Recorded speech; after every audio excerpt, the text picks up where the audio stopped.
اور آج 800 سال گزر گئے، ہند الولی سلطان الاولیاء غریب نواز کی حکومت ہم سب پر قائم ہے۔ کس بات کی حکومت ہے یہ دلوں کی حکومت ہے۔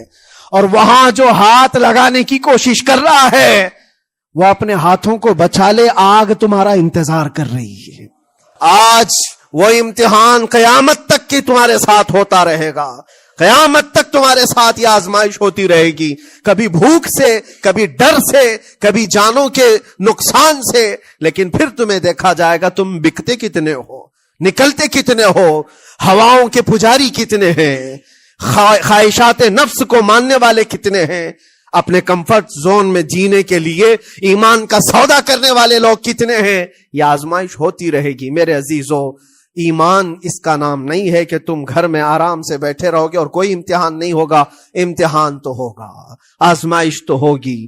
آج جو بھی حالات ہیں اس پر میں یہی کہوں گا، ایک بات ہو سکتا ہے کروڑوں مسلمانوں کے دلوں میں آج یہ نروس پن آئے، اتنے برے حالات ہوتے ہیں، اللہ ہمارے ساتھ ہے یا نہیں؟ اللہ ہمارے ساتھ ہے یا نہیں؟ ایمان ہمارا صحیح ہے یا نہیں؟ اسلام صحیح ہے یا نہیں؟ یہ شک بھی شیطان تمہارے دل میں ڈالتا ہے۔ کبھی تمہارے اوپر مصیبتوں کے پہاڑ ٹوٹ جائیں تو شک ڈالتا ہے شیطان تاکہ تمہارا ایمان ڈگمگا جائے۔ میرے عزیزو، مسلمان ہونے کا مطلب یہ نہیں ہے کہ تم صرف محلات میں جیو گے اور تخت و تاج کے مالک ہی رہو گے، ایسا نہیں ہے۔ ایمان والوں کو احد میں 70 جانیں بھی دینی پڑی ہے، بدر میں ان کے ساتھ جو معاملات ہوئے ہیں، فتح اگرچہ بدر میں ہوئی لیکن جنگ احد کا اگر منظر دیکھو گے، اللہ اکبر۔ وہ رسول پاک صلی اللہ تعالی علیہ وسلم کے شہدائی صحابہ جب احد کے میدان میں کھڑے تھے، 70 صحابہ کی ایسے جانیں گئی ہیں، اگر میں تفصیل بتاؤں تو بہت لمبا وقت ہوگا۔ ایک صحابی ہیں حضرت انس بن نذیر، پورے جسم میں ایک انگلی کے علاوہ کچھ نہیں ملا، کچھ نہیں ملا، شہادت کی ایک انگلی سے ان کو پہچانا گیا۔ حضرت سعد بن ربیع، یہ ایسے صحابی ہیں جن کا پیٹ پورا پھاڑ دیا گیا تھا اور 12 نیزے مارے گئے تھے۔ وہ سید الشہداء امیر حمزہ بھی تو اسی احد کے میدان میں شہید ہوئے، جن کو بھالے سے مارا گیا اور چیر کر کے ان کا کلیجہ چبایا گیا تھا۔ عبداللہ بن جہش اسی میدان میں انتقال کیے ہیں، جن کے جسم کے 80 ٹکڑے کر دیے گئے تھے اور ہر ٹکڑے کا ہار بنا کر ظالموں نے پہنا تھا، ہار بنا لیا تھا جسموں کے۔ یہ سارے منظر احد کے میدان میں ہوئے، اور کون سے ایمان والے؟ وہ رسول اللہ کی اقتداء میں نماز پڑھنے والے، حضور پاک کے چہرے انور کو دیکھنے والے۔ جب ان کے ساتھ یہ آزمائشیں ہو سکتی ہیں تو ہم کون سی گاجر مولی ہیں؟ ہمارے ساتھ بھی آزمائشیں ہوں گی۔ جس کا جیسا ایمان ہوگا ویسا وہ امتحان بھی دے گا، اسی امتحان سے وہ گزارا جائے گا۔ مگر میں آج کروڑوں مسلمانوں کے دلوں کے بارے میں یہ بات کہنا چاہتا ہوں کہ اگر نروس پن ہے کہ یہ حالات ایسے کیوں ہیں، حالات ہر زمانے میں ہوتے رہیں گے۔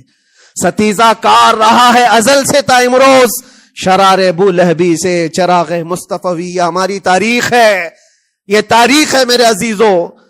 اللہ تعالیٰ قرآن میں فرماتا ہے تِلْكَ الْأَيَّامُ نُدَاوِلُهَا بَيْنَ النَّاسِ، یہ دن ہیں جو ہم لوگوں کے درمیان پلٹتے رہتے ہیں، کبھی تم بادشاہ بنو گے، کبھی فقیر بن جاؤ گے، اور آج جو تخت پر ہیں ہو سکتا ہے وہ کل ڈگر ڈگر گھوم رہے ہوں۔ آج جن کو طاقت کا نشہ ہے ہو سکتا ہے وہ بھیک مانگنے پر بھی مجبور ہو جائے۔ لیکن ایک بات یاد رکھنا، نروس پن اپنے دل میں آنے نہ پائے، ان حالات سے دیکھ کر کے گھبرا نہ جانا۔ ایمان تمہارا سچا ہے، اللہ کل بھی تمہارے ساتھ، آج بھی تمہارے ساتھ، بس تمہاری عبادت میں فرق آنے نہ پائے، تمہارے سجدوں میں کمی ہونے نہ پائے، تمہارے ایمان میں تزلزل آنے نہ پائے۔ اللہ ایک ہے تو ایک ہے، اللہ سچا ہے تو سچا ہے۔ میں نے اللہ کو نہیں دیکھا لیکن اللہ پر ایمان ضرور ہے۔ یہ یقین اور یہ عقیدہ تمہارا مضبوط رہے۔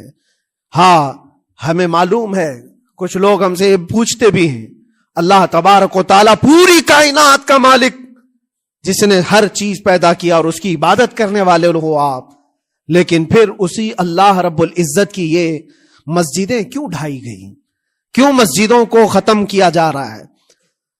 اللہ کے ذکر کو روکنے کے لیے طاقتیں پوری مسجدوں کو ڈھانے کی کیوں بات کرتی ہیں؟ پھر اللہ کچھ کیوں نہیں فرماتا؟ میرے عزیزو یہ کائنات ہے جس کو اللہ نے اسباب پر بنا کر بھیجا ہے اور تمہیں عمل کے لیے بھیجا گیا ہے. تمہارا عمل دیکھنا ہے تم کتنے پابند ہو, تم کتنے اپنی حفاظت کرتے ہو, تمہارے ایمان کی, تمہاری عبادتوں کی, تمہاری مسجدوں کی. تم مسجدیں خالی کر کے گھوم رہے ہو, فجر کی نماز میں اپنے گھروں پر سوئے ہو اور پھر اللہ کے گھروں کی حفاظت کی بات کر رہے ہو کہ مسجدیں ڈھائی جا رہی ہیں, مسجدوں پر آکرمن ہوتا ہے. یہ ساری باتیں کیوں؟ تم جب ان صفوں کو خالی کر دو گے, یہ مسجدیں چیخ چیخ کر پکارتی ہیں اللہ کی بارگاہ میں. پل بھر میں بنا لی, شب بھر میں بنا لی مسجد تو ایمان کی حرارت والوں نے. من اپنا پرانا پاپی تھا, بچپن سے نمازی بن نہ سکے. مسجدیں بڑی بڑی شاندار بنا لینا اور اس کو آباد نہ کرنا, یہ بھی تو ظلم ہے. آپ ان مسجدوں کی حفاظت کی جو بات کر رہے ہیں, ان مسجدوں کی حفاظت صرف کمیٹیاں بنانے سے نہیں ہوتی, نمازوں سے ہوتی ہے, اس کے اندر تلاوت قرآن سے ہوتی ہے. عزیزان گرامی, اور پھر یہ بات ان ظالموں کے لیے کہ اگر وہ ہاتھ لگا کر مسجدوں کو اٹھانا پھینکنا اس کو اپنی طاقت کا ذریعہ سمجھتے ہیں تو سمجھ لو تھوڑے دن کی بات ہے. اگر اسی کا نام طاقت ہے کہ عبادت گاہوں کو مسمار کر کے طاقت کے تخت کو بٹھایا جائے, تو یاد رکھنا بڑھتے بڑھتے بڑھتے تمہارا نشہ کہیں تمہیں فرعون نہ بنا دے. اور اگر فرعون بن گئے تو انتظار کرو, اللہ تعالیٰ بڑے بڑے فرعونوں کو صرف پانی سے ہلاک کرتا ہے. بہت بڑے بڑے نمرودوں کو اللہ تعالیٰ مچھر سے ہلاک کرتا ہے. وہ ابرہہ بھی تو آیا تھا جو کعبہ ڈھانے کے لیے آیا تھا, ہاتھیوں کا لشکر لے کر آیا تھا, جس کا ذکر قرآن پاک میں الم تر کیف فعل ربک باصحاب الفیل. اے محبوب کیا آپ نے نہیں دیکھا ہاتھی والوں کے ساتھ اللہ نے کیا معاملہ کیا؟ پورا ہاتھیوں کی فوج لے کر آیا تھا کعبے کو ڈھانے کے لیے. ہوا کیا؟ کعبہ کو ڈھانے کے لیے اتنی خطرناک فوج تھی اور مکہ والوں میں لڑنے کی اتنی طاقت نہیں تھی.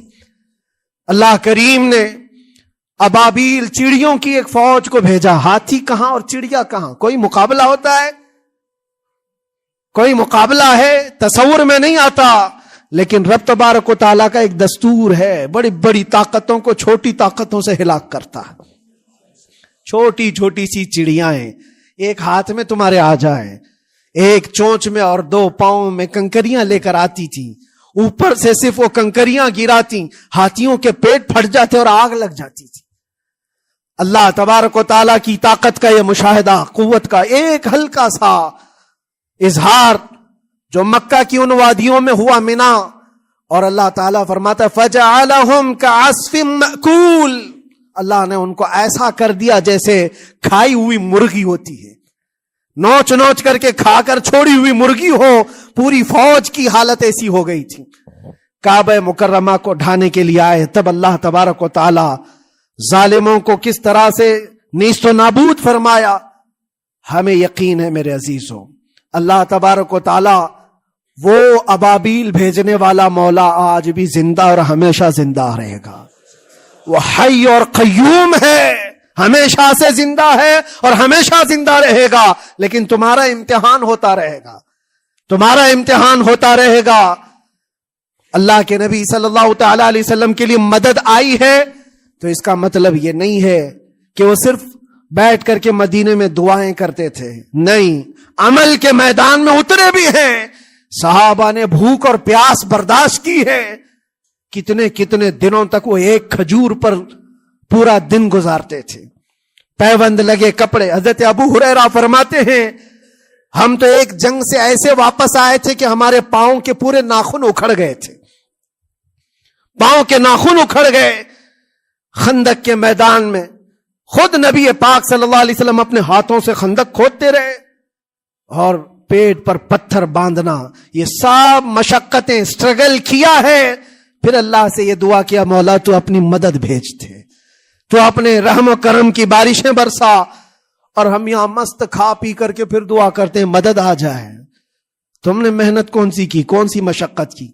میرے عزیزو, اگر محنت و مشقت میدان میں اتر کر کرنے کا موقع نہیں ہے تو عبادتیں تو کرو اپنی پوری, اپنی نمازیں تو کمپلیٹ کر لو, اور اللہ کو راضی کرو اپنے گناہوں سے. اگر وہ غضبناک ہے تو توبہ کرو.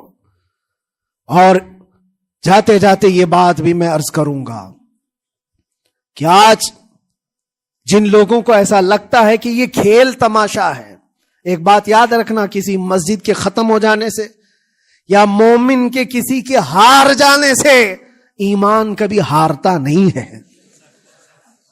ایمان ہمیشہ جیتتا ہے.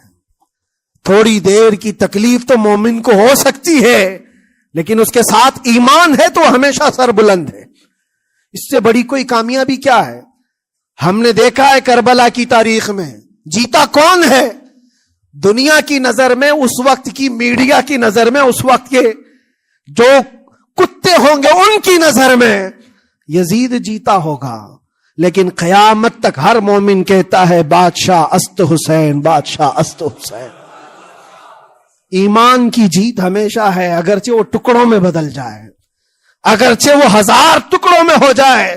آج بھی پھریرا لہرا رہا ہے تو حسین اعظم کا لہرا رہا ہے. اسی لیے یاد رکھو، صرف تخت پہ چڑھ کر بیٹھنے کا نام جیت نہیں ہے.